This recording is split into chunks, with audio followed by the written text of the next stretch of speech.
it's a rare campaign. James and I are running as a team, all right? Great young guy. I've had many conversations with him. We see eye to eye on just about every issue, and we're plowing that ground together, and we're combining our campaign. So all our literature, you'll see, both of us are on it. So we are running as a team, and if James doesn't win, I really don't want to win either, because we've got to have a solid majority. Right now, we are suffering from a majority that won't do the will of the citizens, right?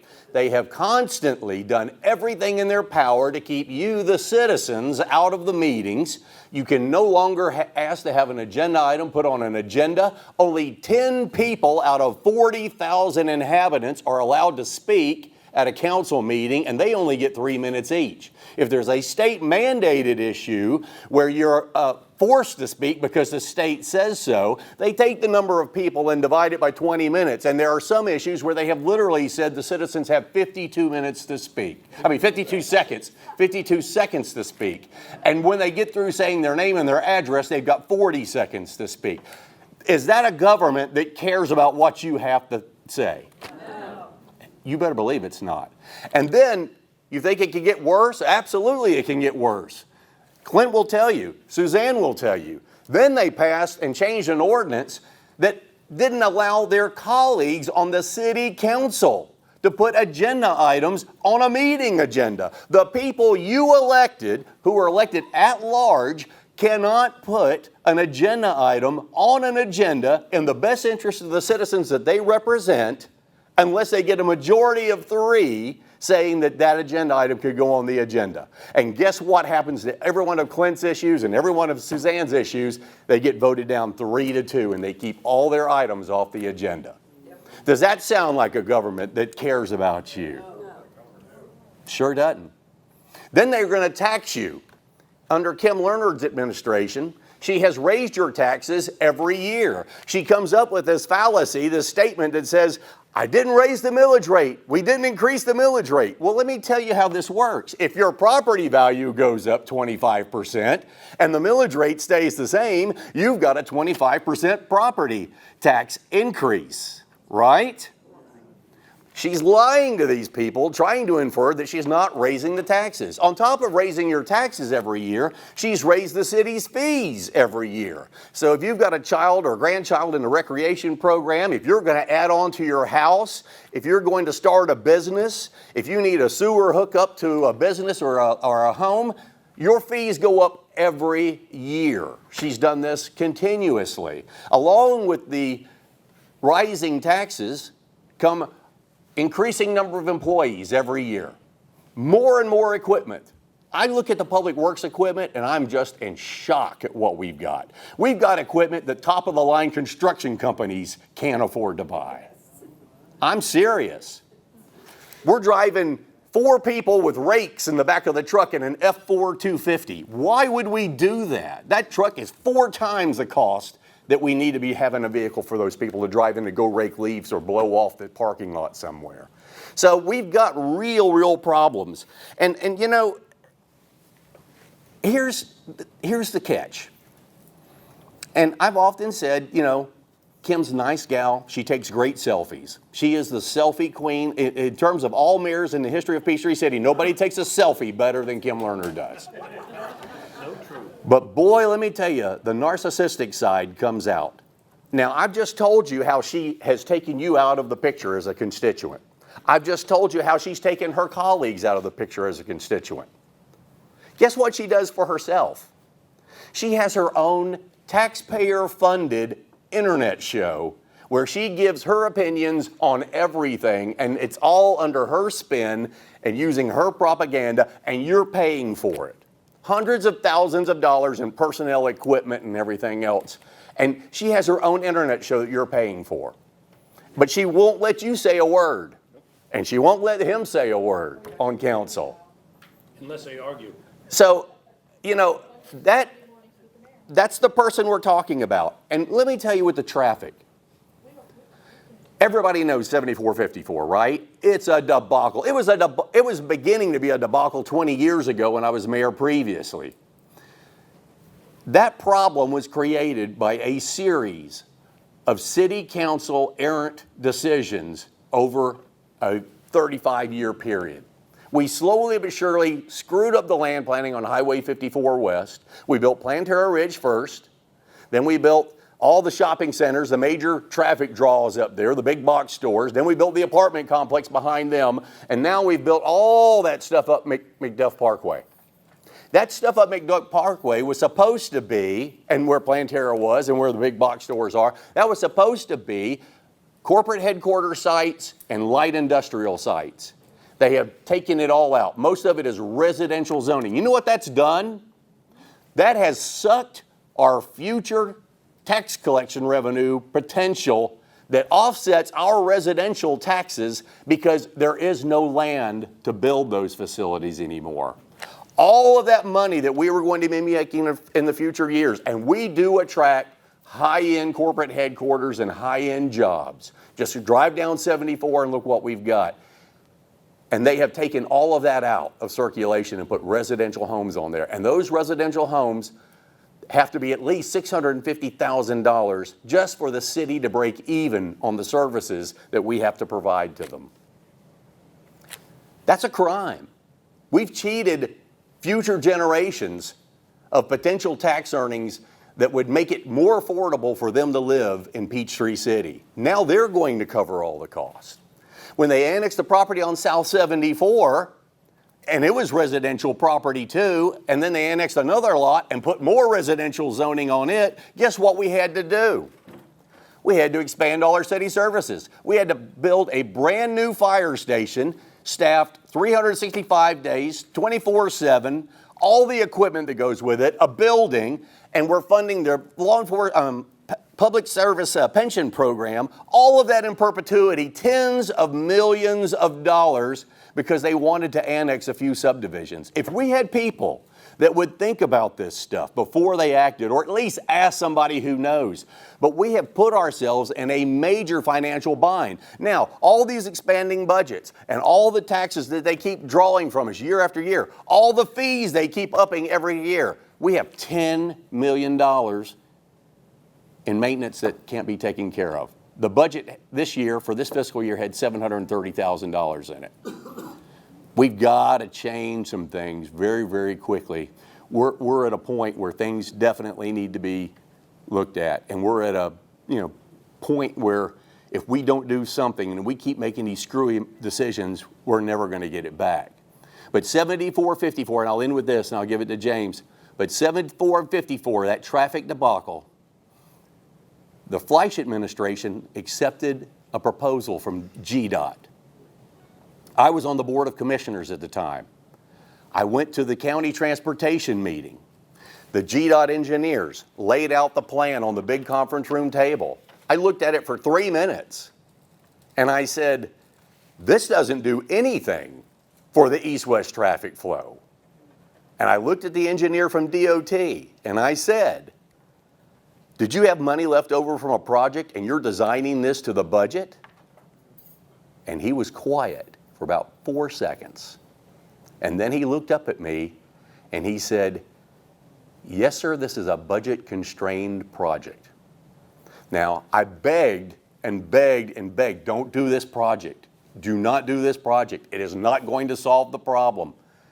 And then the Lerner administration gets in and they approved it too. And now they're building a multi-million-dollar project that is going to have absolutely no impact on the east-west traffic. There's an interview on our website, and I hope you go to it. It's on the literature that we're passing out.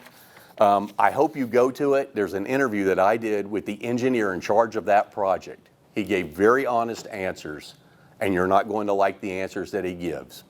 That intersection right now is rated F. The only reason it's rated F is because we don't have K on the scale. I'm not joking. It is well beyond F. F is the lowest you can get on the scale. And so I asked him, what is your best case scenario after you build this project? Because we know the traffic numbers are going to keep growing. And he said, E, maybe, after a year or two, and then it's done. That's what he said. And we have just spent $20-something million maybe between DOT and ourselves on this. And that's what we're getting out of it. So, we've got to have good decision makers, and we've got to get things done. And one thing we're really not doing well in transportation, I'm not saying this to be bragging, I'm just saying it because it's true. Nobody who is an elected official in Fayette County has drawn more regional, state, and federal money in on transportation projects than I have. I've got 54 west widening, 74 south widening, and I did the interchange in Fulton County at I-85 and 74. And I had people telling me, you can't do anything with that. That's not even in your county. I got it done. $81 million project. Half our population goes through that interchange every day. And boy, is your time and your traffic going to be flowing a heck of a lot better when it's done. But don't ever let anybody tell you you can't do something, right? And I started working, we had 3 counties, 6 cities, and the South Fulton Community Improvement District working on that project together, along with our state representative, Matt Ramsey at the time, and Matt was phenomenal. Eric Dial from Tyrone was part of it too. And we went in there and we just refused to take no for an answer. We got the best design and we got the money to go along with it.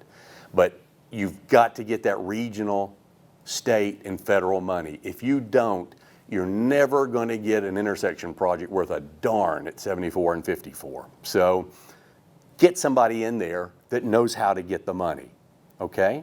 And I'll hand over to James.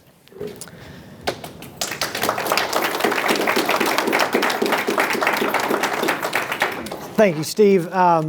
When I first met with Steve to discuss the future of Peachtree City, it became quickly apparent that we have a lot of priorities in common. One of the kind of humorous dynamics we have, if you kind of look at us, we have I'm not going to say older, but he is farther along in life than I am. He has a larger than life personality, and I am the level-headed lawyer who is younger, who is here to kind of take a slightly different approach to how I speak and handle things. But our campaign slogan is Peachtree City Back on Track, and that's our website, ptcbackontrack.com. And it kind of mirrors the dynamic you see at a federal level between Donald Trump and J.D. Vance. And they want to make America great again. We want Peachtree City back on track. We want it to be what it was in the past and not the direction that it's going in now towards urbanization, which leads to a multitude of other problems. When I get asked, like, why are you running, James? Me and my wife, Whitney, when we decided to settle down, have kids, get married, we chose Peachtree City for a reason. It provides a quality of life that you can't find anywhere else. And it has safety, great schools, great amenities, golf cart paths and playgrounds that my kids love. They're going to play on every single one of them. Every time we go on the golf cart, we stop at whatever playground is there. They make us. But that's what families are drawn to Peachtree City for. That's why my family was there. But we see that eroding because of poor planning decisions. And so that's my campaign. That's what I'm running to do with Steve. We're running to get Peachtree City back on track. It's pretty simple what our main priorities are. We're going to restrict high-density housing. High-density housing comes with a multitude of problems itself. It leads to overcrowding, crime, our schools suffer. Those things are easy to prevent by restricting high-density housing. We want to reduce the budget and cut taxes. That's something that I know Council Member Clint Holland is working on right now. And you may have seen that at the recent meeting. And I commend him for his efforts in that. It's something we need to work on. We need to reduce the budget and we need to reduce the property taxes. We haven't had a meaningful millage rate rollback in over 4 years. I think it's been right at 4 years since we had meaningful millage rate rollback. That means your taxes in Peachtree City have gone up thousands of dollars over the last 4 years. A 0.06 millage rate rollback, which is the crowning achievement of the mayor, is pennies compared to those thousands of dollars that you are now paying more each year in property taxes. We're going to work, in addition to those things, we're going to work on alleviating traffic. Steve has a great background in traffic and in getting the funds necessary to improve roadworks here in the county and in Peachtree City. It's really a shame that we have such a short-sighted council in the past. Over the last 15 years, the only person who's been there during that entire time is our mayor, who's been there for 12 years, that she wasn't making good planning decisions and wasn't using foresight when she approved all of those new projects along West 54 and up McDuff. That is directly leading to these traffic problems that we see. We're also going to make government more open and transparent. Steve talked about a lot of the big issues that we're going to work on there. We want the people to be able to address their council. That's important. It is the foundation of America. It's the reason the First Amendment is the First Amendment, because you're supposed to have the ability to redress your government for your grievances. And if you have grievances that you want to bring to your government, I want to hear about them. That's what good leaders do. That's the whole point in government, is to listen and change. So on top of the transparency, we're going to wrap it up with one last thing. What we're going to do is we are going to stop the needless annexation of residential property that is a drain on our tax base. Thank you. And we're going to stop rezoning residential property or commercial property for residential uses. That again drains our tax base. So with those things together, those are my commitments. It's 5 easy commitments to remember. Those are the commitments that we make to you to get Peachtree City back on track.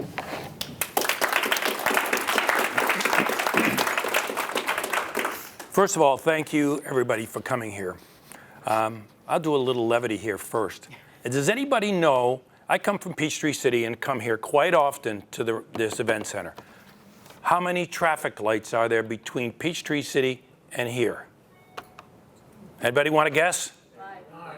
There's 13. And today I caught all 13 of them coming here. I'm sitting there going, come on, somebody's got to be a green light for me. Come on.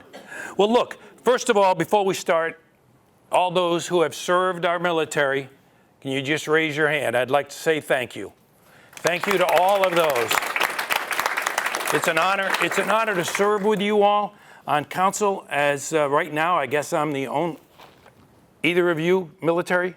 No. So, right now I'm the only one that serves that's served the country in the military that's on Peachtree City Council.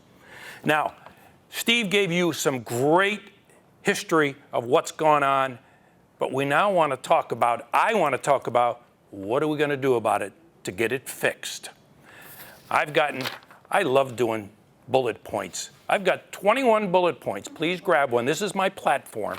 I'm not going to go over them all, guys, but I'm going to grab some of them because I think it's kind of important that you hear from me, too, on some of these really critical points for the city. And, of course, number one, I've been at this for over 3 years now on trying to get somebody to listen that we need an overpass on 54, over 74 on 54. 54 goes up and over. And I'll tell you what, finally, after talking about it, GDOT says, you know what, Clint? You wrote about this in 2022 when you were running, and now I think that's the right idea of what we need to do for that intersection. We got to keep the traffic flowing. I know Steve has talked about that too. I think I've got full agreement here on these group of guys. To me, GDOT is on it. They like it. And the other thing that I was able to at least start, and maybe we can complete this, is get a consortium of municipalities and counties so that all of us will go together to GDOT, because this is not a cheap date to do all this stuff. You're looking at triple-digit millions to fix the issues on both sides of 74 and then going back down eastbound on 54. So far, the people who've committed, Fayette County, Coweta County, Peachtree City, Fayetteville, Tyrone. Did I forget any others? I think those are the 5 so far that want to be jointly together, because what we can do is we can go to ARC for some money, we can go to the Federal Highway Authority for money, but we got to go as a group, not just little old Peachtree City is looking for this money when you're starting to talk about triple digits. That's item number 1. And item number 2, I'm all about the safety issues in the city. And that goes specifically for the children. Today I was listening to the radio and they were talking about how many children have gotten hurt crossing the streets around at least Georgia. And it's like 8 kids have gotten run over as they cross the street to go to school. These are at-grade crossings, you know, right on the regular street going across there. 8 of them. I believe that was the number. What we're doing in Peachtree City on one of the busiest highways is Highway 54. We're going to put a bridge to connect the 2 schools. It's already funded. It's part of SPLOST. We're going to be funding it from McIntosh over to Booth School. Booth is on the south side. I call it south side.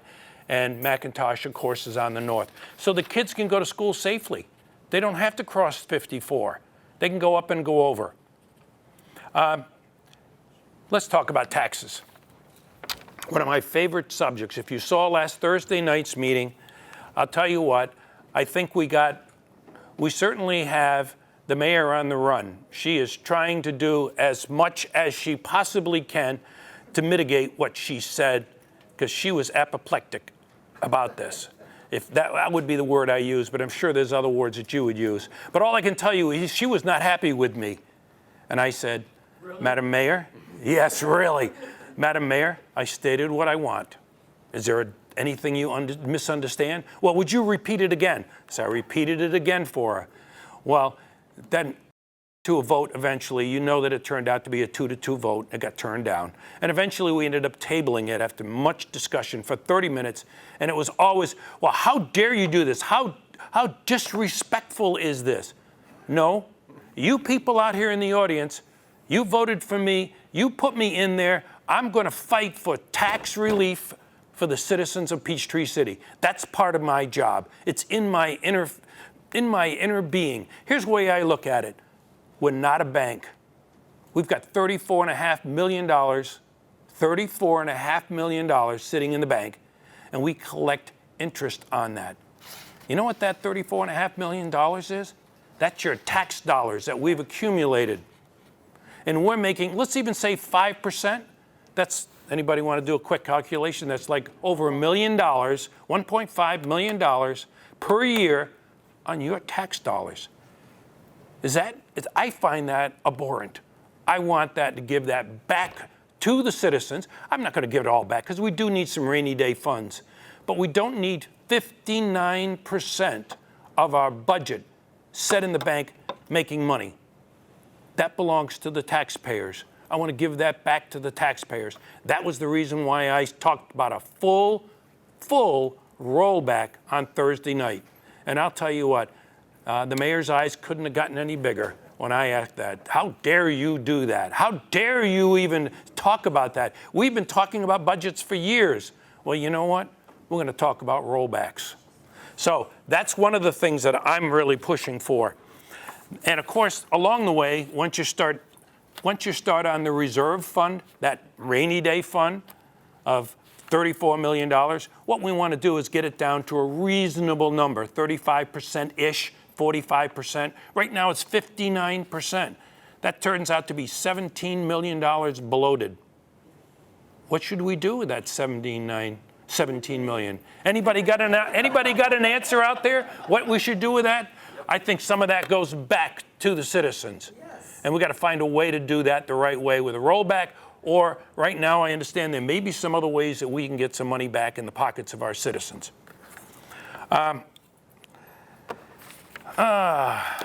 Steve already talked about Ordinance 1218, the infamous Ordinance 1218, of which Suzanne and I voted no on this. We got outvoted.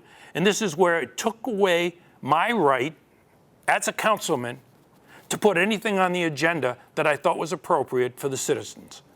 And it took away the citizens' right for redress and coming up and putting things on the agenda. Took it away. You now have to have 3 people to approve that anything goes on the agenda. On day 1, I promise you, that is coming, that is going to crash and burn on day 1. Am I right, Steve? You're right. You're right. I was on the 2022 comprehensive plan. In 2022, I got outvoted in just about everything. There was too many people that were stuffed in there by the mayor and others. And even though I argued and fought, it was Jim Forrestal and myself, we fought to make sure that we had a reasonable plan. And we got outvoted consistently. And we lost. And they got in there, we can have mixed-use places, and we can have high-rises, and we can do all this, apartments. That was stuff that we fought against. In 2026 is our time to redo this. 2026, that's coming up here in a few months. We are going to rewrite and redo this the professional way. And we're going to take out those things that are not appropriate for Peachtree City, including the ones that I just mentioned. And that's going to be coming up here. Oh my gosh. One of the first things that Steve Brown, over the years, he's been talking to me, and one of the first things he said is, Clint, we really need to get bathrooms over at Battery Way. It's time. And for 3 years, I have finally got it. It's not yet budgeted, but it's really a hot topic in the city. The older I get, the more important that becomes. Yes, I'm in that same age group. You need those bathrooms. So anyway, that is going to be something that we will do very quickly. We've got the money for it. It's $450,000. Come on, man. That's chump change with what we've got. We need to do it. That's for the citizens. That's just not for Steve and I. This is going to be for everybody. All right. Of the guys that are veterans here, I've been fighting for this also, and Frank DeStadio fought with me before he left the council. And that is, we need to have an appropriate memorial and a veterans park. And it got put into, thank you. It got put into the last budget. It's in there. And we'll be changing over the old community garden, previously was the community garden, which is now kind of defunct, and make that the memorial place with flagpoles and all of the stuff in honor of the veterans that have served in this city. And there is a lot of them. The more I've gotten involved in this, there's a lot of veterans in Peachtree City. And I'm only going to go with one more. I've got about 6 or 7 that I could go through, but I've noticed that I've taken over 5 minutes.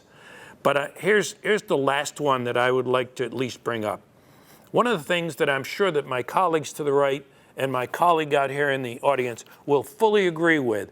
It is time, once we get into office, it's time to reintroduce and reinstate paper ballots for municipal elections in Peachtree City. So the only thing that, we're going to do a Q&A, Joe? Okay. I mean, we could all take another 10 minutes ourselves to talk about stuff. I've got only part of these I went through. But I can tell you it's going to be a delight when the three of us, along with Suzanne, can sit on the dais together and do the things that are right for Peachtree City. Put it back on track the way it used to be. It's time for me and Suzanne to take a little bit of, we got some people we can work with. We can put it back on track. We can make things right in Peachtree City the way it used to be. Let's follow the founder's land plan, which means none of the stuff that these guys were talking about, turning over commercial and industrial lands to residential. That's not part of the land plan if you read it carefully. So my wife says that I get kind of keyed up when I get talking, so I apologize. But I appreciate you listening, and I'm looking forward to some question and answers. And you know, I just, who's been here, who's lived in Peachtree City 20 years or longer? Wow. Okay, awesome. All right. So these people will testify on my behalf on the statement I'm just going to give. When we say we want to get it back on track, where is the track, okay? When I was mayor 20 years ago, in the end of the 3rd year of my term, I was driving down, I was leaving City Hall, and I was just about to head up 54, and I got a phone call. And this was back when you could still use your cell phone when somebody called you in the car, so it was perfectly legal. And I said, hello. And this woman said, I'm so-and-so and so-and-so. I'm from the CNN Money Magazine Best Places to Live panel. I said, oh, hi. She goes, we're looking at Peachtree City. We'd love to have a conversation with you. And I said, I would love to have a conversation with you. And by this time I had pulled off. I was in the parking lot with my blinkers on, listening intently. And I'm thinking, I was going to tell her, why don't you call City Hall? They've got my schedule and we'll set something up. And she said, oh no, we're 5 minutes away. We're leaving the airport. We'll be there in 5 minutes. I pull a U-turn on Highway 54. I get back to City Hall. And Betsy Tyler, the late Betsy Tyler, she was our assistant city clerk at the time. And I go into City Hall and I yell, all right, everybody stop what you're doing. I said, I need the papers for this. I need the plans for this. I need a copy of the budget. All these things like this. And people were scrambling to get the documents, right? And I knew I was going to take them on the tour while they were putting documents together. And we go on the tour. And they see the most finely manicured highway and side streets you have ever seen in the state of Georgia. Beautiful. Flowers, trees, grass is immaculate, never anything on the curb, always trimmed perfect. That was the way it used to be all the time. Then we went into the industrial area. We've got all kinds of international business. Here's the Japanese, here's the Swiss, here's the Germans, here's another Japanese, here's the Italian firm, here's a group from the Netherlands that have come in and set up their operation for the whole United States, right here in Peachtree City. We've got a new Chinese firm that just moved in that does heavy equipment. First Chinese firm to settle in the state of Georgia. We've got them all. I'm going through the list. That's the way it used to be. That's the way it used to be. We were number one. We drew everybody. Georgia Power and their economic development team and the state of Georgia economic development team. Does Peachtree City have a site where we can drop these people? That was the first thing. We had companies, literally, that had already made development agreements in other states, and their wives, and it's amazing how many of the wives determine where a corporation is going to settle. I'm not joking. I've heard this from multiple guys in charge of the headquarters here. And their wives said, I'm not living in Mobile, Alabama. What else do you have? And they said, well, it costs more to live in Peachtree City, but let's take the girls to Peachtree City. And they took them over there, fell in love with the place, best schools in the state. And they destroyed their Alabama incentive program and moved to Peachtree City, moved that headquarters to Peachtree City. That is what we used to have. But the kicker was, and this is what floored, because this group, CNN Money Magazine, they're all over the United States, right? Coast to coast. They're looking at the cream of the crop all over the country. The kicker was, I get them back to City Hall after the tour, and we sit down at the conference table, and I look through the documents that they gave me, and I find the budget, and I said, do you think we're doing a good job keeping things up? And do you think we're doing a good job attracting industry? And do you think that this is an excellent place? Oh, and of course, I forgot to tell you, they died when they saw 600 golf carts parked in front of McIntosh High School, too. That was a story in and of itself. But I said, do you think we're doing a good job attracting highest income families in the state of Georgia? Highest median home price in the state of Georgia at the time? Highest healthy rating, best place to raise a family, best place for seniors to retire. All of those accolades were there at that time, right? And I said, do you think we're doing a good job with that? Whoa, are you doing a good job with that? And then I take that budget, and I said, and that's what we do it for. And they almost passed out. We did all of that. Our budget now is approaching $59 million. We did it for $31 million. And I can tell you, a lot of the things we did then were a heck of a lot better than what we do now. And they were floored at the bang that our taxpayers got for the dollar. They were floored. They had not seen anything else like that, and we were ranked the 8th best place to live in the United States of America. They used 200 different matrices to make that decision on all facets of the city and the population. We're not on the list. anymore. Nowhere on the list. A couple hundred down, not on the list. Let's get ourselves back on track. And we've got to get people who know what they're doing. We've got to have people who are passionate about what they're doing and get the citizens back involved. And when we talked about the military, like Clint said, the one thing I noticed when I moved to Peachtree City, and let me tell you, as a 32-year-old with one toddler and one on the way, and we moved into Peachtree City, the one thing that impressed me the most was the quality of the older men that we had in this community. I mean, what role models, what mentors we had in this community. And most of them, some of them had fought in World War II, and they're gone now, unfortunately. But we had the Korean War, Vietnam, all of them.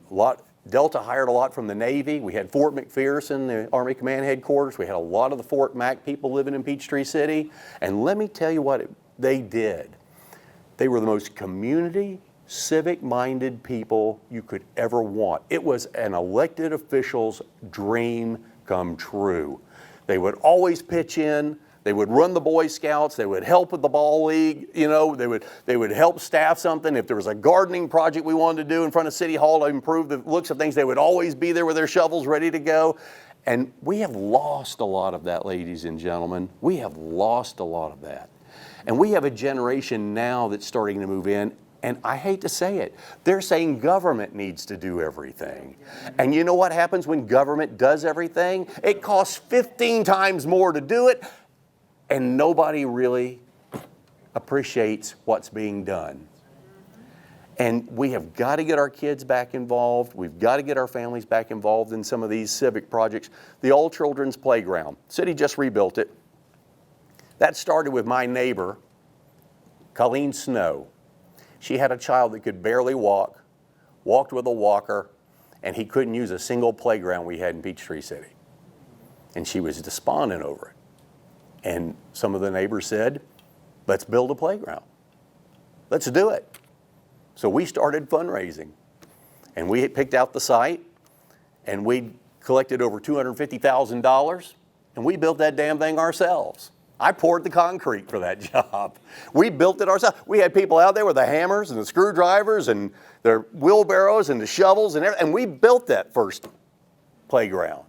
And then we had a bunch of kids who were mentally disabled, but they wanted to be in some sort of sporting activity, and they said, let's build them that ballpark, the one with the hard level surface. I've seen one over in this city and in that state and whatever. Collected the money for that. Got the contractors donating their services and everything, and we built that. And then we did the dog park. We built it by ourselves. Not a city, not a dime of city money in that park. It's been here for 20 years. It's the most actively used passive park in Fayette County, and not a dime of city money has gone into that park. That's what we used to be like, ladies and gentlemen. We used to really pull together, and we used to care about each other, and we used to do things together. And now we all sit at the restaurant with our phone doing this. I watch the kids do this all the doggone time when I go to eat out. And it just breaks my heart. So let's work on getting people active. Now let me tell you this. When I was in the mayor's office, I'm a free speech guy. Bob can tell you, I'm a free speech guy. I mean, you can call me whatever names you want to call me. I'll let you say it. I'll smile while you're saying it. I'll say, hallelujah, amen, First Amendment, here we go. But when I got in the office, they had time restraints on everybody. And the first thing I did was I said, because the mayor at that time had the ability to make the rules. I said, you can speak on any agenda item you want to, and then you can speak on things that aren't on the agenda. And you can speak as long as you want to. And I thought my fellow council members were going to pass out when I said that. But we let them speak. And it was amazing. They would pour things in and they would say all these things, and we'd find out that somebody had done their PhD dissertation on wastewater and stuff like this, and it was on a project that we were doing, and they came up with stuff that our engineers never even thought of, and we'd have all these people who are experts in their fields come and just tell us what was on their mind. We didn't give them any timelines. My only rules were don't cuss, don't call anybody names, and don't repeat yourself. And it was magnificent. And then, because we had people that would come and complain, and then we look at staff, and I'd say, did we talk about that at all when we were doing this agenda item? And they'd say no. And I said, well, let's table it. You get with staff and let's fix this. And we would do something that they told us to do. We started giving out awards to people who complained to help us do a better job. We gave them awards for complaining. We didn't shut them out of the meeting. We didn't say you can't have an agenda item. We gave them an award. And when the ball team won the state championship, and when the girl won the single tennis title with our high school, and when the soccer team was ranked number 1 in the United States, you know what we did? We got every one of them in front of that dais. And their parents were there beaming because their city recognized what they had done. We had people that won national barbecue contests. Bring them over, get them over here, and we're going to recognize everybody. And that's what makes a community. Taking pride in your people.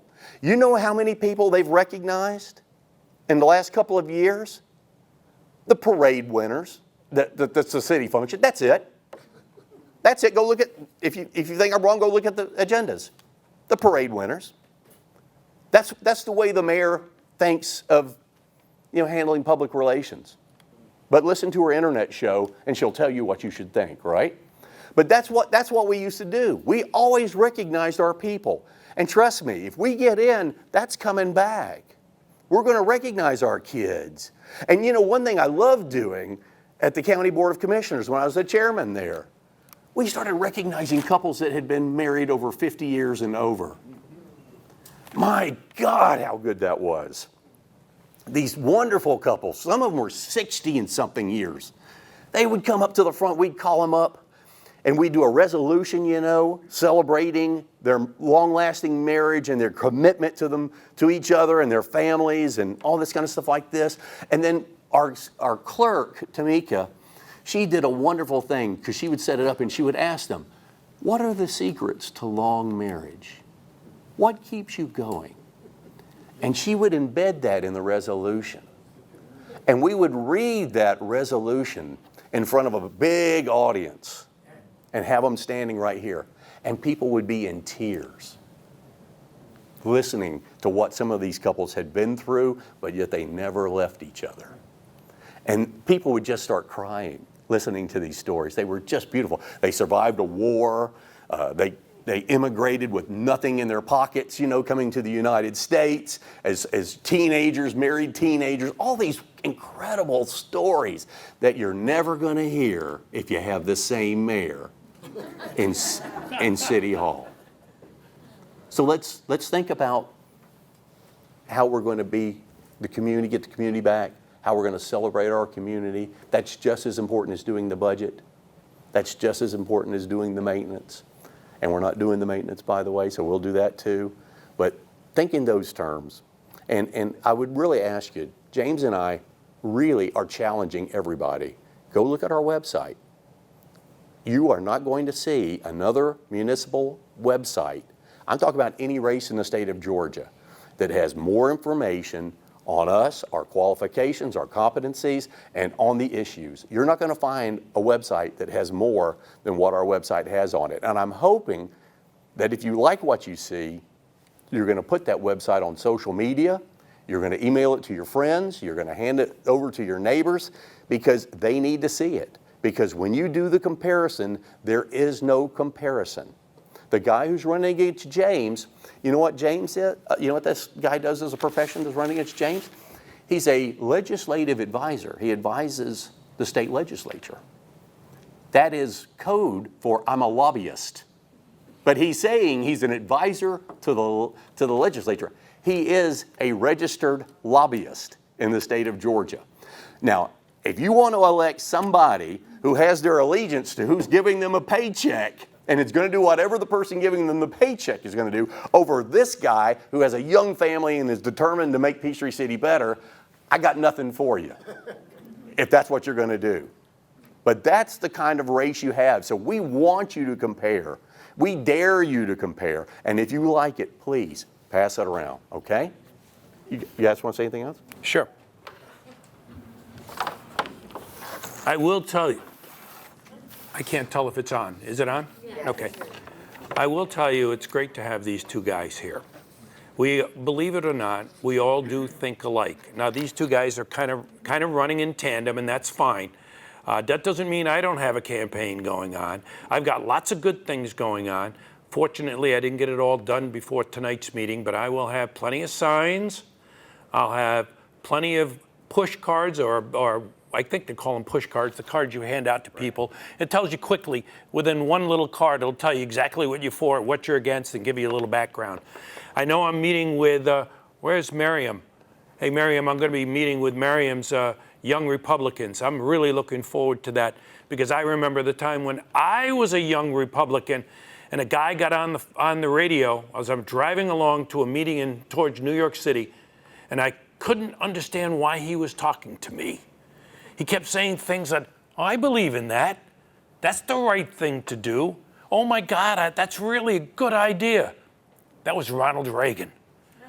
And that day is the day I changed from a Democrat, because I was a Democrat before then, because I grew up in a Democrat family. I changed to a Republican and have never looked back, because it's the right thing to do in my mind. And let's not forget one thing that we do not yet do at Peachtree City, is we do not have in the agenda, in the actual agenda, a prayer or an invocation. That's another day one issue, future mayor. That's another day one issue. I want it in the agenda, not just coming up and, Clinton, will you give an invocation? Of course I'll do it. I'm a very religious guy. But at the same time, we need to make sure it's part of our agenda, not just an extra piece that's added on. Yep. Don't forget this, all of you, that we run on money. Now, I don't mean that we run on money, but I mean we need donations to do the things that we need to do. We need your support. And more importantly, there's 40 people, I counted them here. I want to get the 40 people over here talking to one more person in their area, particularly Peachtree City, to get them convinced that this is the group that you want to vote for. These three guys right here. That will change everything in Peachtree City. It's not going to just give a little bit. Steve is only giving you a tidbit of what's going to be changed.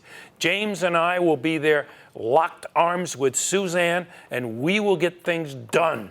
Get them done the right way. And I like that we're going to, what's your statement? Back on track. My statement is, I like a conservative approach to government. It's the same thing. I'm just saying it in different words. But I will tell you, I can't wait for November 4th. I really can't. I'm so excited that I've got a good chance of beating a registered Democrat who is running against me from Smoke Rise, right next door to where I live. I'm up in Kedron Hills. I can tell you, he's actually puts in his biography, I'm a registered Democrat. He lived in Florida, and he worked for Disney, and he worked for, 28 years, thank you, for Disney. That should tell you a little bit about that individual's character. I'm just saying that I need help, as I'm sure these guys need it too, and we more and more, we really need your vote when it comes to early voting or on election day. And I'm going to pass this in. I want to say something real quick. Yep. Go ahead. What I'd like to address really quick is the fake news. Yeah. So when I first decided to run, the first thing I did, I prayed about it fervently, and I felt that God was calling me to this position. I then asked my wife, "Are you okay with me running? I know we are so busy. We both work very hard in our day-to-day lives. We're raising a 4-year-old and a 6-year-old. They're very precocious children, but they take a lot of time too." And she said, "James, it's for Peachtree City. We're going to live here until our sons graduate from high school. That's the very soonest that we would ever even think about leaving. That's 14 years from now. I'm absolutely 100% behind you because Peachtree City needs you." And after that, I made my announcement, and I wrote a letter to the editors, submitted it to the Citizen newspaper, And within, I think, a week or two, a gentleman by the name of Kenneth Hamner, who is on the Peachtree City Planning Commission, writes a hit piece about me. And I had no idea that the local political scene in Peachtree City was going to get so negative so fast. They accused me of being dishonest. I was accused. He even went as far to say I should not run for office and I should resign. I should not even run for this office. And the reason he said that is because he did not like the facts that I was exposing about Peachtree City and the negative direction it has gone in the last 10 years under the mayor's leadership. And so what he did is he wrote an article saying that these are the real facts, when in fact it was just his opinion. But the reason I'm bringing this to light is it happens not just at the Citizen newspaper, which is only online now, but it happens on social media too, Facebook and other places. What we need is we need you, who may be on the Citizen newspaper website, have an account there, or whether you're on Facebook, we need you to counter that narrative. We need you to stand up and say, this is not right. This is not actually what's happening in Peachtree City. What James and Steve and Clint and Suzanne say is actually what we're facing in Peachtree City. And so that's why I wanted to highlight that real quick. In the last couple of days, it's gotten really bad. There have been people on Facebook who are now attacking my wife and her appearance. It's getting so ugly so fast. My wife was in tears earlier today because of what they were saying about her. And if you've ever met my wife, she is the kindest and a very beautiful woman. But it is just atrocious, the negativity that is coming out. And, before we knew who was going to run in this race, that attack article from the Citizen already went out. And she took me aside when I was fuming over that. And she said, James, look at it in a positive light. They wouldn't be attacking the underdog. Yep, that's right. So we need to finish the drill. Yep. We need to, I was over the target on every single aspect, every weakness that this city faces, that the mayor's administration faces. I was exposing the truth to that, and the system revolted. And so I need your support to get past that. How about if we go to Q&A? This is good. Make someone who say, Kim Lerner had sent out an email. This is just hilarious. And she sends it out to this group of her friends. And it said that my wife and I were divorced and all this other stuff. And it's not true.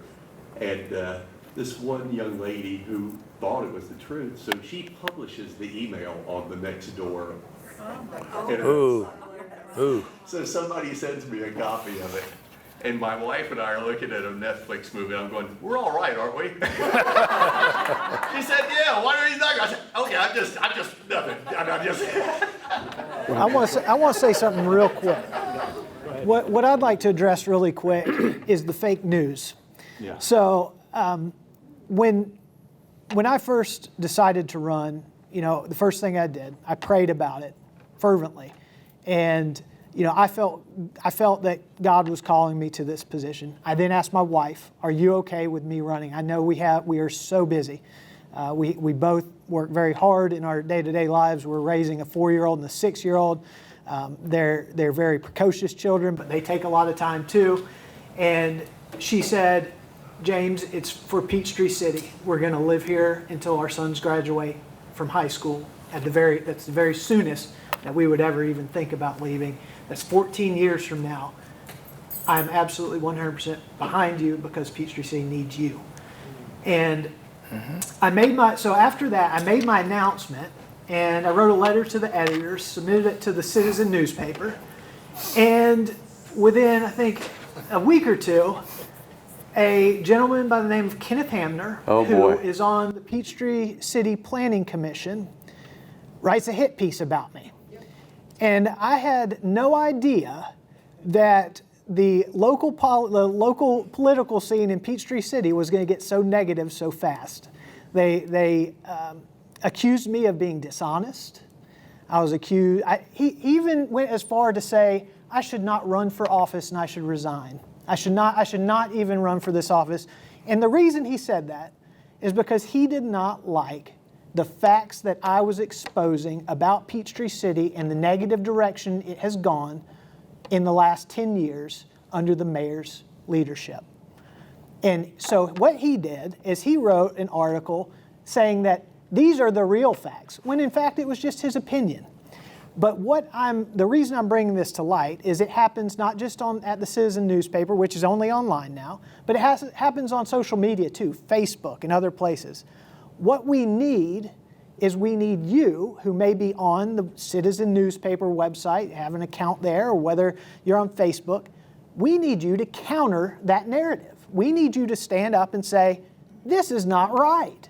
This is not actually what's happening in Peachtree City. What James and Steve and Clint and Suzanne say is actually what we're facing in Peachtree City.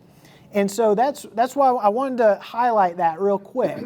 In the last couple of days, it's gotten really bad. There have been people on Facebook who are now attacking my wife in her appearance. It's getting so ugly so fast. My wife was in tears earlier today because of what they were saying about her. And if you've ever met my wife, she is the kindest and a very beautiful woman. But it is just atrocious, the negativity that is coming out. And, before we knew who was going to run in this race, that attack article from the Citizen already went out. And she took me aside when I was fuming over that. And she said, James, look at it in a positive light. They wouldn't be attacking the underdog. That's right. So we need to finish the drill. We need to, I was over the target on every single aspect, every weakness that this city faces, that the mayor's administration faces. I was exposing the truth to that, and the system revolted. And so I need your support to get past that.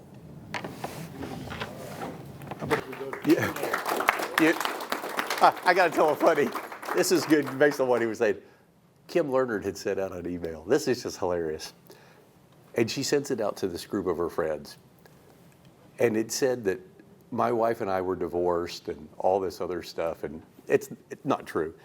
And this one young lady who thought it was the truth, so she publishes the email on the Nextdoor internet site. So somebody sends me a copy of it. And my wife and I are looking at a Netflix movie. I'm going, we're all right, aren't we? She said, yeah, what are you talking about? I said, okay, I'm just nothing. I'm just. Agenda 1, item 1, put prayer back into Peachtree City. Yes. So that it's on the agenda and in the official record of the Peachtree City. Well, you heard me say it. I heard you say Yeah. it. I just want to make sure it's item 1. All right, so we have a question. There you go. My question is for Steve. Why did you not get elected for a second term? There was an issue that came up related to the 7454 intersection. Bob Ross wrote a letter in the newspaper, because I didn't know Bob Ross from Adam, and he said, you're going to run for county commissioner, I don't know anything about you. Why do these people say this stuff about you? And so I gave Bob the references, he researched it, wrote a letter. That was the most commented letter in the history of the Citizen newspaper. I think it had 7,000 comments on it, if I'm not mistaken. It was the most commented letter in the history. And what he highlighted was, there was an issue called the TDK extension. Anybody here remember hearing about the TDK extension? Okay. They had proposed this road that was going to go where TDK Boulevard is, which is the opposite of Crosstown Drive. You'd take a right instead of a left. And it was going to go across Line Creek and into Coweta County, and it was going to hook into Highway 54, and it was going to be the savior of everything, right? And it was going to take all the traffic pressure east-west off of Highway 54 and 74. And at first I was like, I have no problems with this road. It sounds like an interesting idea. Let's look at it. So we started pursuing it. Matter of fact, we even set $200,000 aside to look at maybe some design stuff. We hired an engineering firm called Dames & Moore. Ed Ellis was their engineering representative working with us. And one day I got a call from a investment banker that lives in Peachtree City with a very large firm, a national firm. He said, "You got time to talk?" And I said, "Yes." And he met me and he said, "Do you have any idea what they're planning on doing on the Coweta County side of that road extension?" And I said, "Well, the county said it was all going to be rural. You know, it's all horse farms now and stuff like that, forest land." He said they were going to leave it pretty much rural the way it is. He said, "No, the development they're looking for, they're going for financing in excess of $1 billion. And he said they're going to have 1 million square feet of shopping center space right on your border, which think about what they've done on 54 already. They're going to put in enough homes, densely populated subdivisions to equal the population of Fayetteville, Tyrone, and Fairburn combined." And guess how all of those people are going to get to work in Atlanta? Over the extension, north on 74. So if you think we had problems now, boy, if we had built that thing. Well, I wanted to verify that. I trusted this guy, but I wanted to verify it. I took my city manager, my engineer, and my planning director, and we went to Noonan and met with the county commissioner, that was his district. He had his planning director and his county administrator in the meeting.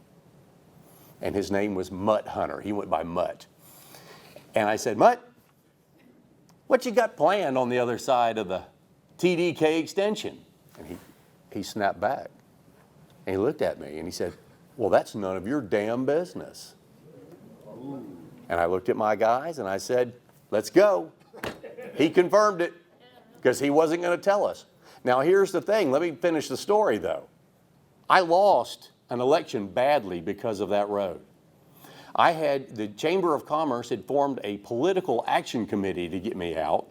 All the real estate developers who had interests on the other side, on the Coweta County side, had funded my opponent.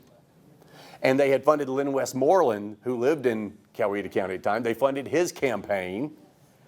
And when he won, the developers, very fortunately for Peachtree City, thought they had it in the bag, and they unveiled their plans. And when they unveiled all the stuff that they were going to build, the people in Peachtree City went in absolute rebellion mode. I had people calling me saying, "You were right. What are we going to do now?" I said, "I'm out of office now, but I'll help you fight it." And they formed, much to their credit, an association of subdivisions.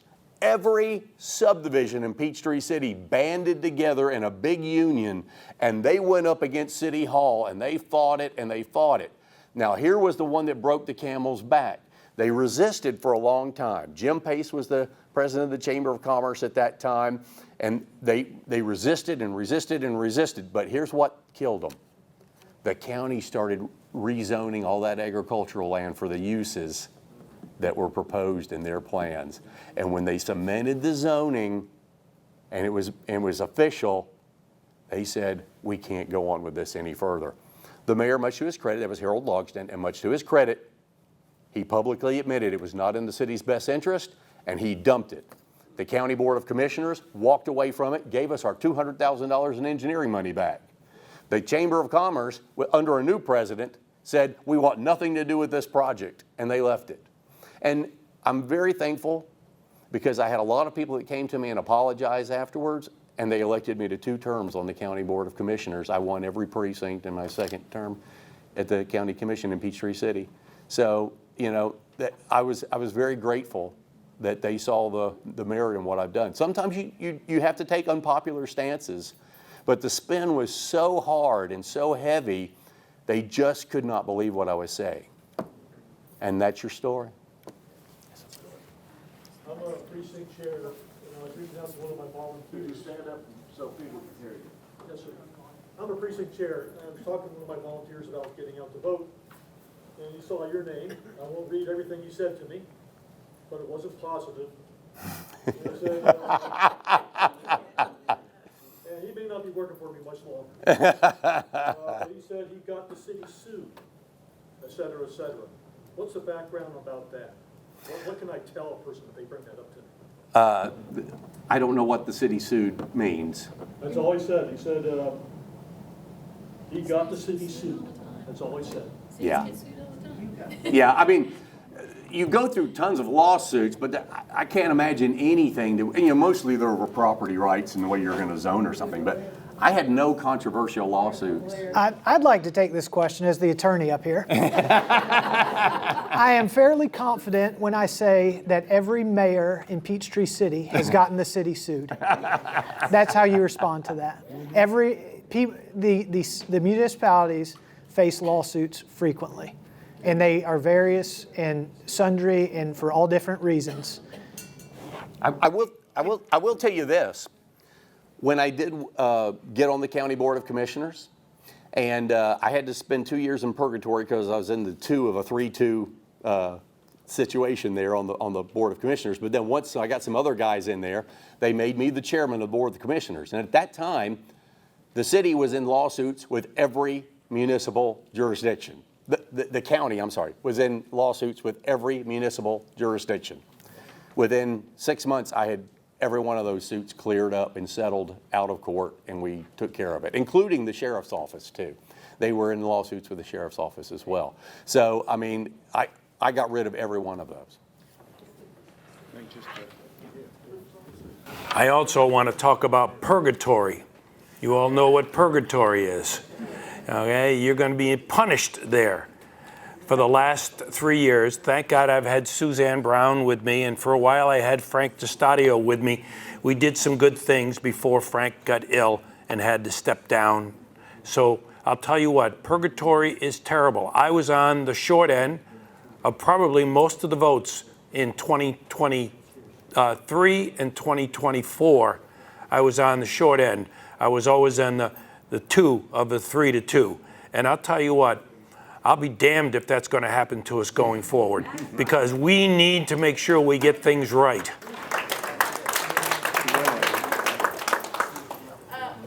I just wanted to bring up something that tags on to what Steve just told you about the big development over in Killeen County.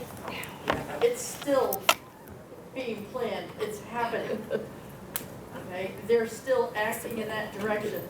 There are still plans to have in excess of 2,000 residential units just 2,200.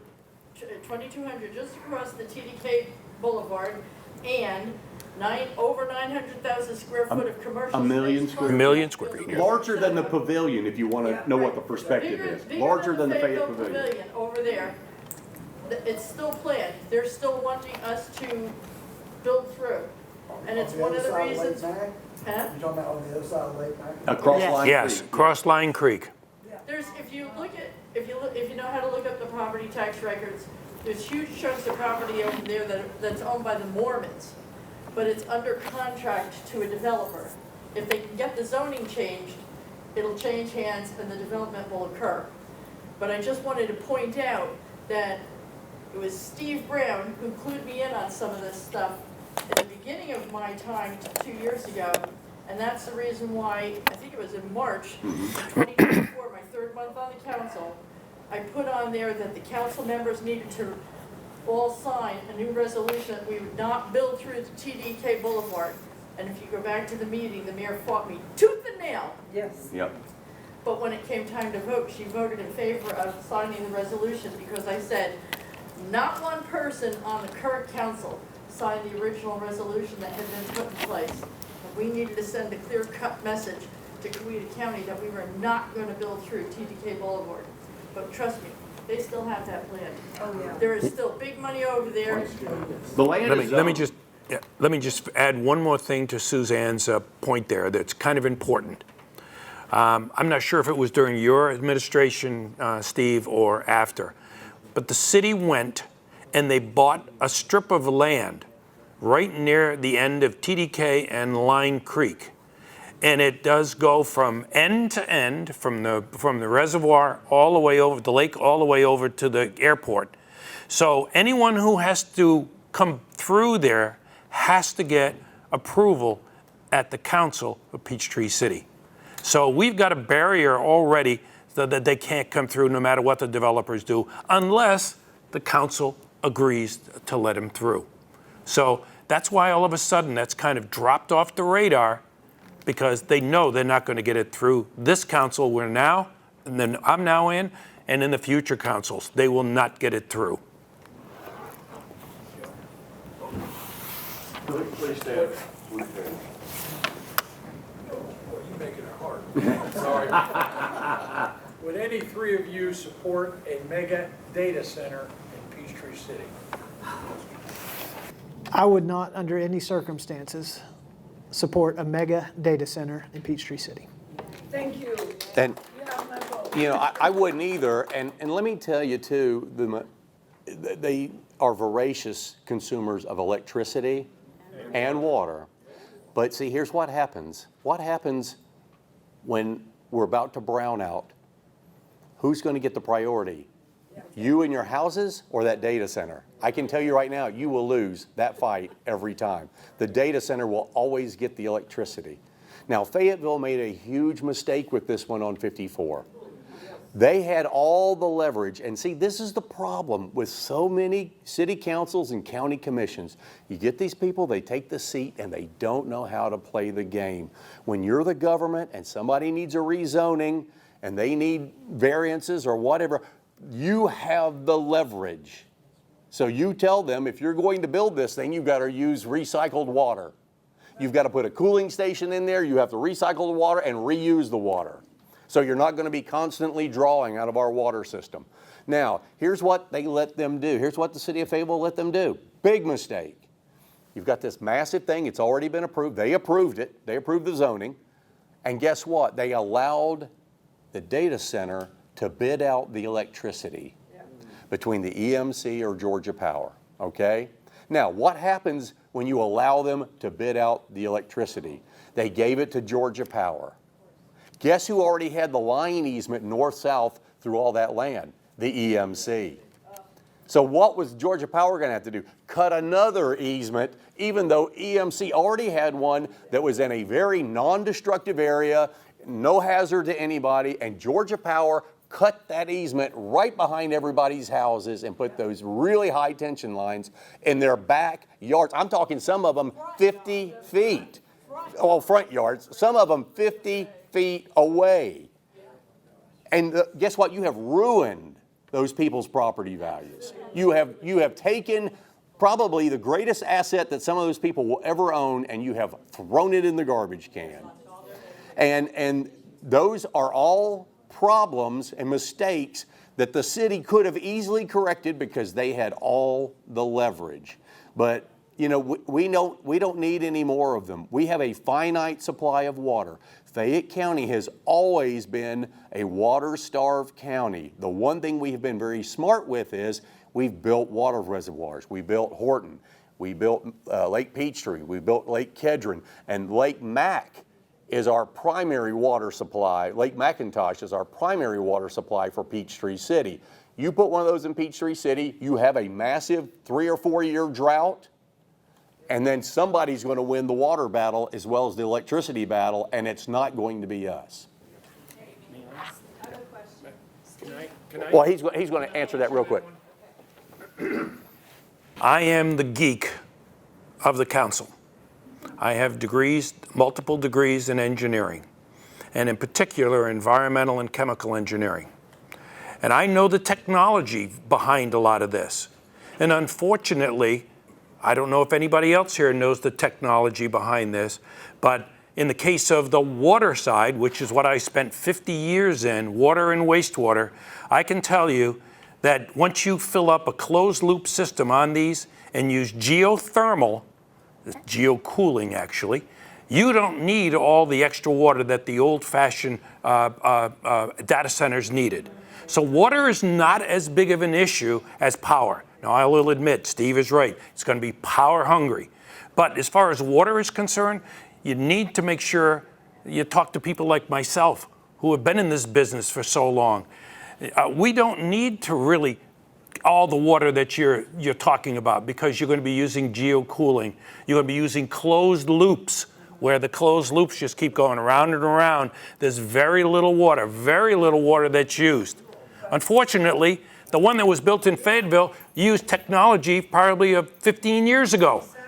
That's the problem. So you're dealing with water, huge water uses on that, huge. I would have never designed it that way, and I've designed a lot of wastewater treatment plants in my career. Never, ever you do that. You always minimize it. When it comes to electricity on that, now I met with the people from Georgia Power on this at a meeting up in Douglasville. And I can tell you they have some things that they haven't yet unveiled. They're testing them right now down in Savannah River at the nuclear power area.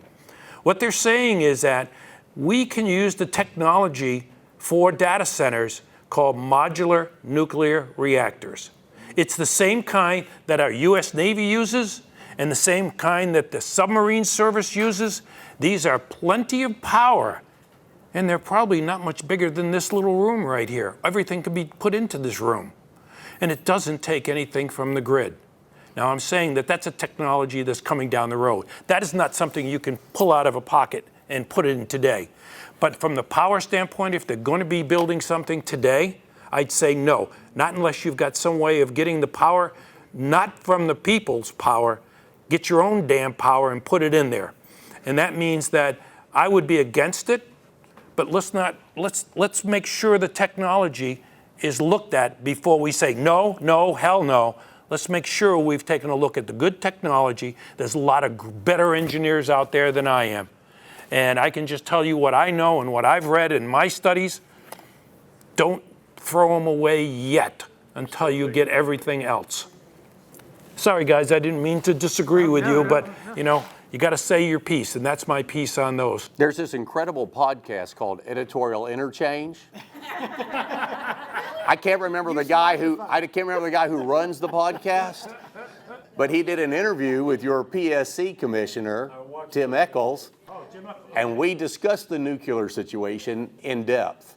And some other alternatives. The modular one, Steve? Yes. The modular one, okay. We discussed it all. So that would be well worth watching if you're interested. Just a short little plug. Nancy, go ahead. I just wanted to say thank you all for running for office. We appreciate you because we are at war in all areas. But I wanted to ask you, Steve, what do you do for the dog park and what do you do for the water guardians? Can you touch on that? Well, water guardians, it's kind of funny because, you know, I'm the furthest thing from a Greenpeace person you'd probably find, right?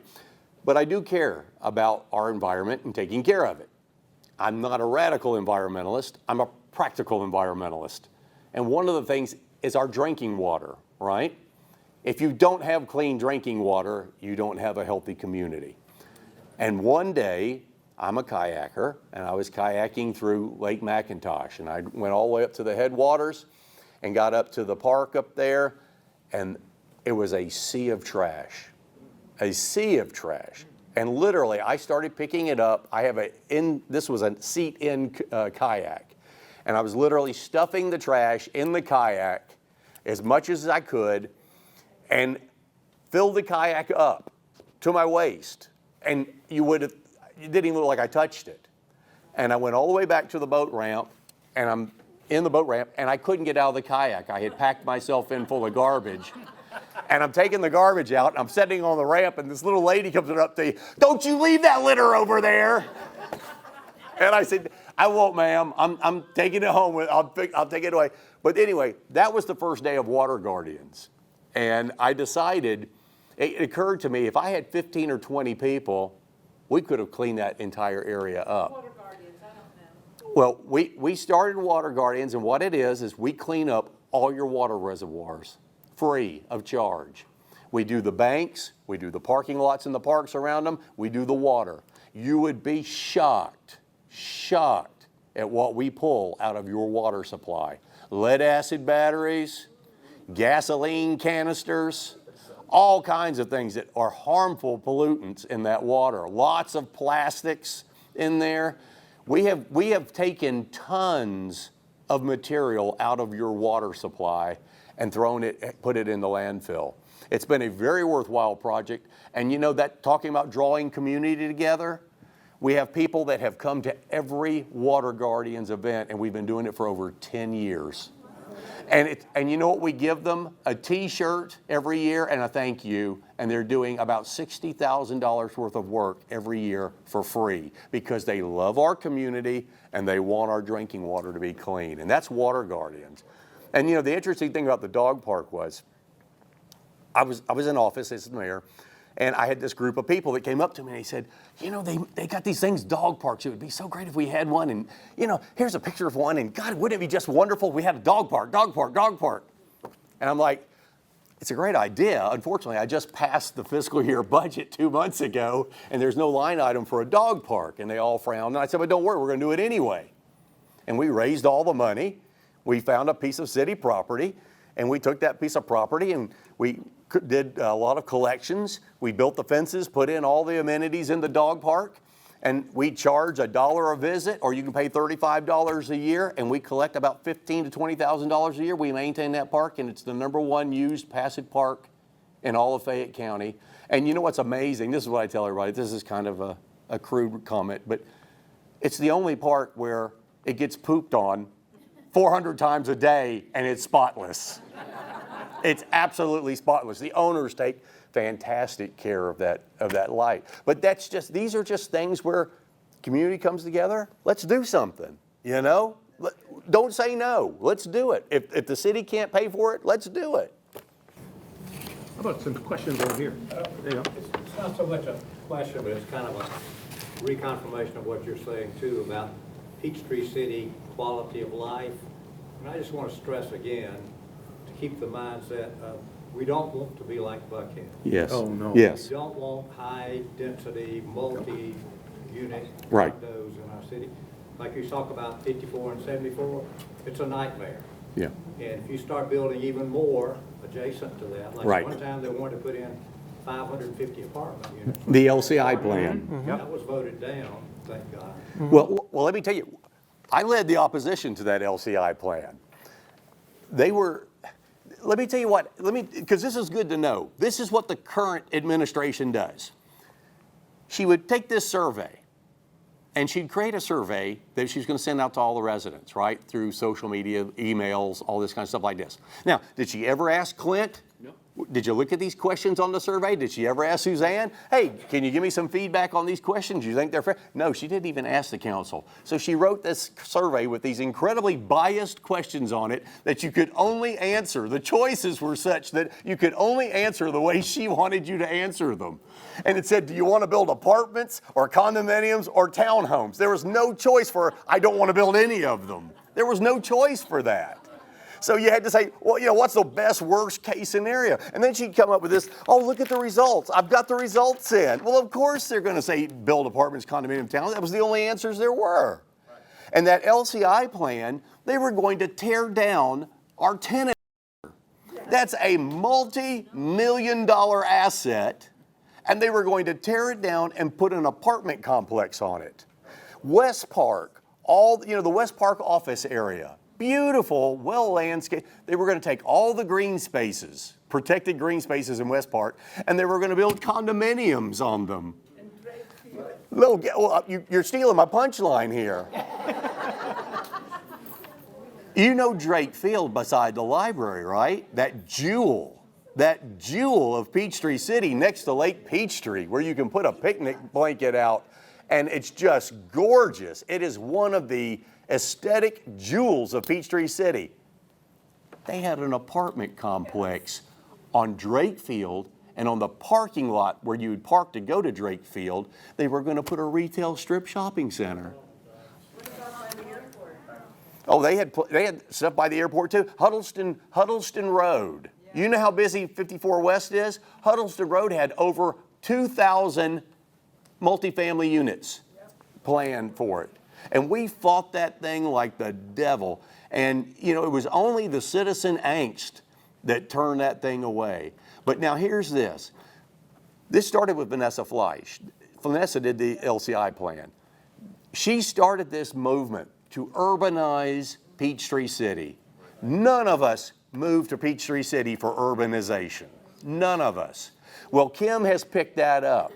And Vanessa didn't do any of that until she won her second term. Her first term was just milquetoast.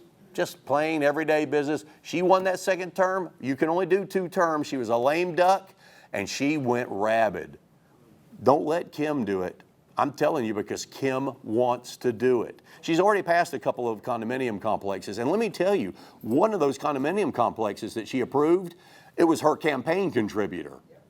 She did not disclose it, and she did not recuse herself from the vote, and her vote was the deciding vote in a 3-2 vote.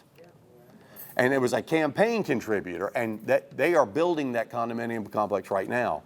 But, you know, we've got to stop this. Now, here's the thing. She just hired a new planner. Now, Kim has been through 4 city managers in 4 years. They get to the point where they can't take it anymore, and they leave. But she just hired a new city planner. Guess what the city planner specializes in? Urban planning. Urban planning, not rural suburban planning like we have, urban planning.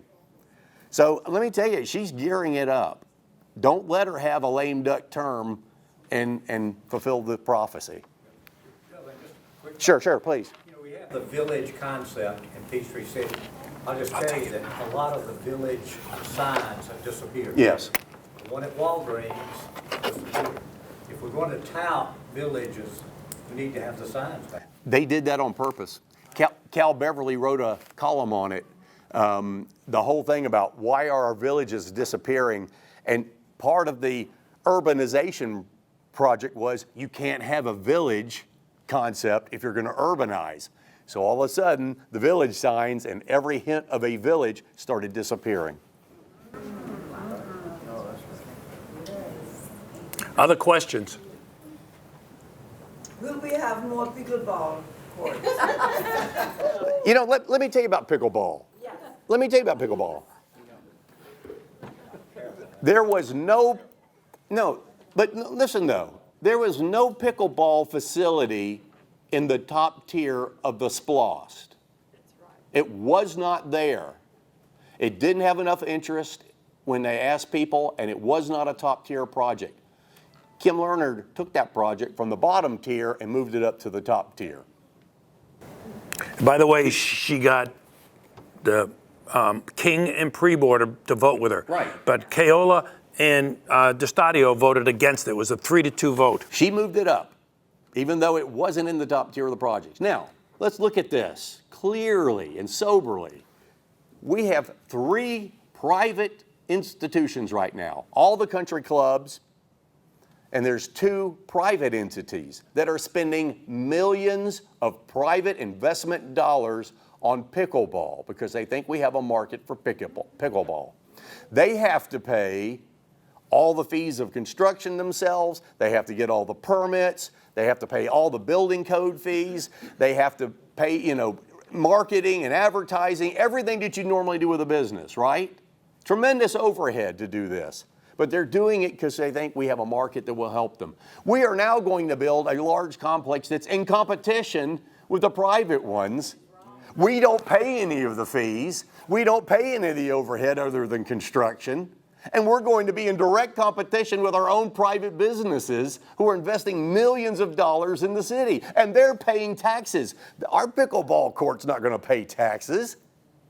So why would we do this? Now, I'm not against building some pickleball courts, but we don't need to build a large complex that competes with the private interests who are willing to come to our town and spend millions of dollars. It makes no sense at all. Why would we do that? And there's a 4th firm that's possibly coming to move in too.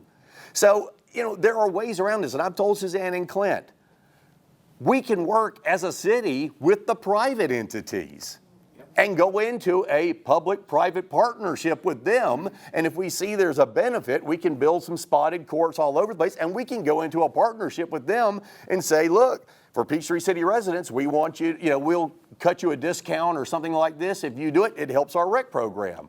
Look at some possibilities rather than directly competing with them. Now, here's the worst part. Guess how much they're going to charge you to use that new government-owned pickleball facility? Nothing. If you're a citizen. Nothing. Well, no. Kim Lerner said everybody gets to use it for free. She's wrong on that. She says everybody gets to use it for free is Kim Lerner's position. If you live in Fulton, Coweta, Spalding, Clayton, you get to use our facility for free. You don't pay a dime of taxes for it, and you get to use our facility for free. Why would we do that? And then how are they going to compete, the private firms, if we're giving them the same product for free? I mean, God, this is stupid. Why would we do this? All citizens can't afford $139 a month. I didn't say I was not going to do a pickleball court. I don't mind putting 5 or 6. That's what we do with tennis. If you want to play tennis, you've got about 7 or 8 courts you can play, and you've got one that you can pay to use. We need more than 6. Well, you know what? Let me tell you something. 50% of the people in the association don't pay taxes in Peachtree City. It's almost 2/3. Yeah, they don't pay taxes. Nothing burns me up, nothing chaps my butt more than seeing somebody from Fayetteville come into our city council meeting demanding that we build them a pickleball court. Hell no. And they're doing it, they come in here, I live in Tyrone, or I live in Fulton County, but you better build that pickleball court. What are you talking about? But also, And we're gonna let them do it for free.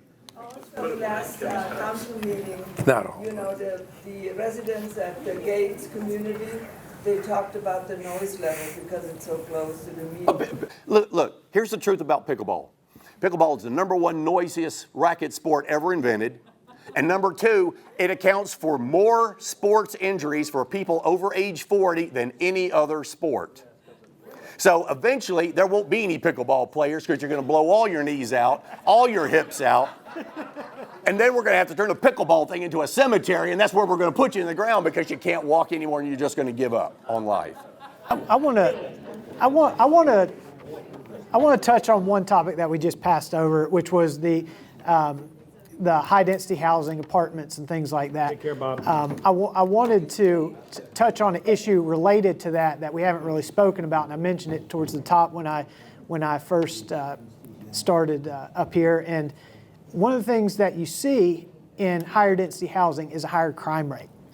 And if you look back at the statistics on the crime rate in Peachtree City from 2021 to 2023, violent crimes increased 50%. That is a staggering increase in violent crime in Peachtree City. Murders, hostage crisis, muggings, robbery, burglary, car theft, all those things increased significantly. And you know what happens when violent crime increases? Good families move out. And then your city starts going down quick. It affects the schools, it affects the jobs, it affects the community at large. That's one thing that we haven't really touched on that is important to me because like many other families in Peachtree City, I have a wife and young kids who I have to worry about every day. And you know, I am appreciative that now we have resource officers in every elementary school in Peachtree City. So if there's a violent incident, we have immediate first responders. So, you know, that's something I wanted to touch on. It's close to my heart, and I know it's close to other families' hearts in Peachtree City, too. I want to touch on one, too, and I apologize. We keep going around and around on these things.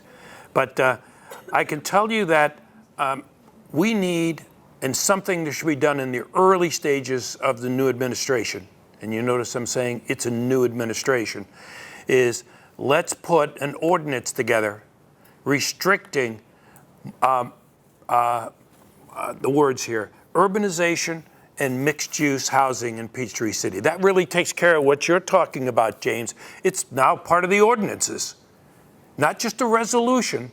This is part of the ordinances, and we'll have the ability to do that. That's #1 point.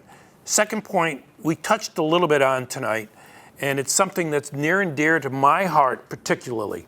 I spent months in a wheelchair. You probably all don't know that, but I went through serious back surgeries and things like that, and I was in a wheelchair for quite a while. I learned what it was like to try to move around in a wheelchair, going through buildings or wherever I was.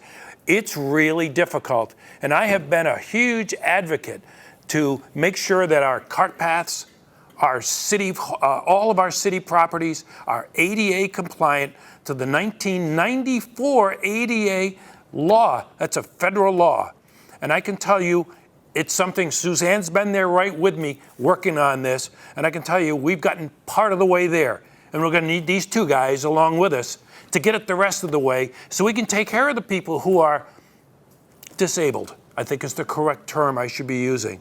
And I've got friends in there that are just saying, Clint, go, do it. This is what we need. We should be an ADA community. Peachtree City should be the first in this area to be an ADA full compliance community. We're close, we're getting there, we're working on it, but there's a lot, and I'm sure James can speak much more on that because it is an old 1994 law. That was before James was born. Yeah, there you go. Not quite, not quite. But the point is that, you know, I don't know here if anyone got their family members that are disabled. These are the people we have to protect, and I know sometimes government has to step out of its comfort of trying to do, as Steve has said, get everybody involved. Sometimes we, as a government, we have to step in, and we have to make sure that the laws are followed, that we're following the ADA compliance laws. I don't care if it's on a cart path or in a building. We need to have accessible access for all those people who are disabled. And, you know, I'll tell you, too, a little bit about if those of us that have been here for a good while, a couple of decades, we remember that as the population started growing rapidly, we had to do about $100 million worth of school enhancements, add-ons, building all sorts of additions on the school. We had trailers behind every school in Peachtree City at one time. When I first moved here, there were all kinds of trailers behind the schools. We had to build additional capacity in those buildings. We had to build new schools, all this stuff. That's what happens when you have rapid development. When you get into multifamily housing and you start building tons of units, and I'm going to say, I hate what they're doing in Fayetteville. I think they're making a generational mistake. Yes. They are making a generational mistake. You're going to overcrowd those schools. They're going to be too overwhelmed. And even though I'm not on the Board of Education, I have a responsibility to the Board of Education for my land planning decisions, right? And the parents for those land planning decisions. But now, let me tell you about the multifamily market. In Peachtree City proper, about 15% of all residential units, housing units, are apartments in Peachtree City. That does not include the condominiums or townhomes either, or the duplexes. But 15%. You definitely do not want to go over 15%, okay? When you go over 15%, bad things happen. When I was in the mayor's office 20 years ago, our police chief, James Murray, he told me we had one apartment complex in particular. The police officers knew everybody who lived in that complex. Fayetteville had the same thing. It was an old complex. You start building the newer ones, the older ones go defunct. But here's what's happening with these apartments. You need to understand this problem because everybody goes, well, that's cruel. Why would we do this? Or, you know, they need somewhere to live. Let me tell you this, when you get over 15% total capacity, all these apartment complexes are now owned by real estate investment trust, okay? They're all thrown into, the paper's all thrown into a bag. Some guy in Seattle, Washington is holding the paper to one of these apartment complexes here in Fayetteville. He's never seen the place. He's milking it off his books or taking the tax write-off, whatever he's doing with it. And then he's going to hand the paper off to somebody else in another real estate investment trust. They don't care. Back when I was young, you had local families that owned the apartment complex. You had local companies that owned the apartment complex. There was pride in who was there, and they kept those properties. They were long-term investments for the family. Those days are gone. They're going to get whatever they can get out of it. And let me tell you, it is cyclical, right? Do you ever read the newspapers or watch the TV news and they'll say, you know, office capacity and occupancy in the city of Atlanta is down to 47%. You know, it's a crisis. Well, and then all of a sudden you look 3 years later, well, they're at 85% now. It's cyclical, right? Same thing with rental housing. But let me tell you what happens in rental housing when you hit a down cycle. They have to keep the cash flow going in those real estate investment trusts. So what are they going to do? They're going to drop the bottom out of those rents, and they're going to take anybody who's got $500 in their pocket and can make the down payment. And when that happens, bad stuff starts to happen. We have jurisdictions in metropolitan Atlanta that it has gotten so bad with some of the units, and the older units, they get neglected, and when it hits bottom, they don't do the maintenance, they don't do the landscaping, they don't keep it up, they need the cash flow to keep it going. And what happens? You get bad residents in there, and we have had jurisdictions where it's gotten so bad, the city has eminent domain bought the apartment complex and bulldozed it to the ground. That's how bad it was getting. I'll just one more point. Here's the point you've got to remember, though. When you're looking at these units, and you've got to figure, okay, what are they going to look like in 20 years? Now, I invite you. I grew up in DeKalb County. DeKalb County was the first burgeoning suburb of Atlanta, right? Young kid growing up in DeKalb County. It was bustling and hustling and almost the same landmass size as Fayette County. Number one school system in the state. Highest quality of living in the state when I grew up there. Guess where it is now? About number 29 out of 159, maybe 30. And you know what they started doing? They started building one apartment complex and one infill project after another, and they ran it into the ground, and it just flooded, and it just dropped. And the schools started getting bad because, and look, God bless these kids who are in transient families that move around a lot and they don't get very good educations. But you know what has saved Fayette County? You know what's made Fayette County one of the top places to live? We attract well-educated families with high incomes. I'm not ashamed to say that. I'm not ashamed to say that. We attract really good families, and those families expect their children to get really good educations. When 15, 20, 25% of your population that moves in doesn't care as much about your education, guess what happens to your schools? Go look at DeKalb County. Metal detectors all over those schools. Police officers all over those schools. You got to bring in clear book bags so they can see if you've got a gun when you walk into the school grounds. That's what you get. That was the number one county in the state of Georgia. So think about this when you hear these discussions. And, you know, I'm pleading with people in Fayetteville. Our market, see, people think our market is Fayette County. Our market is Noonan to McDonough, north to I-20. That's our competition for apartments, because when they drop the rent, they move to those apartments. When we drop the rent, they move to these apartments. It's a big competition, and we are so over capacity market-wide that once the economy goes and once we get in a down cycle, they are going to fight for these people, and they're going to lower the rents to the bottom. Go ahead, Jeff. I just want to add something before you. I'll give you this just 30 seconds. Steve has made a very good point about making sure that we don't overbuild on the apartment side. But more importantly, when we want people to come in here who have money and they want their kids to be educated and they can afford to live in this area. But one of the things that you need to have in tandem with that is the economy and business, so they have jobs here, good paying jobs. But without good paying jobs in Fayette County, all of what you've said, Steve, goes for naught, because you can have people come in, then they got to commute to Atlanta or they got to commute someplace else. We want to have that kind of economic development. I'm a big business guy, 50 years in business. We need to have economic development to put good paying, high paying jobs both on blue collar and white collar in Peachtree City. We've got the ability to do it with this group of people, including Suzanne. That was my 2 cents on that.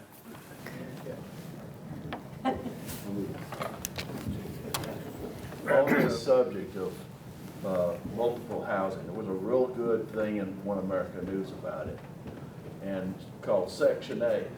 The federal government will pay for someone who's not working, doesn't have a job, up to $6,200 a month for an apartment or a house. So we don't want those people either. Instant slum. Forsyth County, who took over Fayette County's place as the #1 county statistically in positive statistics in Georgia, Forsyth County just put a massive moratorium on multifamily housing because they are getting slammed by it. They are, big time. Yes, ma'am. James, a question for you Yes, ma'am. on the high-density housing. First of all, I spoke to Sheriff Babb a couple of weeks ago. I said, what's your major concern in Fayette County with your job? I was stunned when he said, high-density housing. That's the sheriff. Yeah. And so I was told by a county commissioner a couple of years ago on some rezoning over here, they just gave up against a developer that was going to sue them if they didn't rezone. You as an attorney, what are your thoughts on being sued because a developer does that because you won't rezone? Yeah, I'm not scared of a lawsuit. The developers will threaten lawsuits. They will threaten them to try and get their way. They will pull every trick possible to try and get, and all they're interested in is making money. They don't care about the city. They don't care about the county. They don't care about the citizens. They care about their bank account. And when they threaten lawsuits, it's unless the restriction that is being placed on the land that they have is so burdensome that it has almost zero value whatsoever, the United States Supreme Court has said, you're not going to win. The cities have a right to zone and pass regulations and ordinances to restrict the development of property in a way that they see fit. And unless it completely diminishes the value of that property, then they're going to lose. It's a very, very high standard that those developers have to overcome. And one thing, and this is something that I've noticed a lot, and watching the city council meetings and things like that, there's a lot of misinformation that happens at these meetings. People say things that are demonstrably and provably false, and they're doing it whether sometimes it's out of their own knowledge and desire to manipulate, sometimes it's out of ignorance. But they say things in order to get other people to agree with them, even though they're absolutely false. And I'm running to be that fact checker, that voice of reason on the council that can say, all right, we need to, that's something that I don't think is right. We're going to double check that because what you're saying is not in fact true. In a recent council meeting on Thursday, it was said that the property taxes have been frozen for 2025 based on the bill that was just passed. That is not true. Right. They were using that as an excuse not to roll back the taxes. Yep. And it was absolutely not true. I would have loved to have been on that council and saying, no, that's not true. You can't use that as an excuse not to roll back the taxes to give the citizens more tax dollars back in their pocket. Yes. And I'll tell you, in 20 years of government, I've never lost a zoning case. Never lost one. He's exactly right. All the case law from the U.S. Supreme Court is on the municipality side. Yes, sir. Questions? Yeah, go ahead. A comment. Y'all were talking about annexation earlier and all. I'm Bobby Lester. I'm running for city council in Jonesboro. We've been trying to get reelected, so I come over here to get some ideas. I'm glad we hadn't made you run out the room. Would you consider annexing Jonesboro?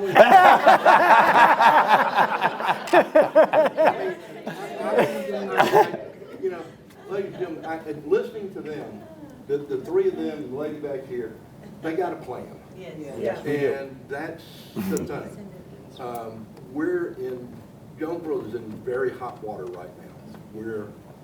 Haven't done our 2023 audit, our 24 audit. You won't get any funding. Yeah. Our mayor had to go to Seattle. Excuse me, she had to go to Seattle.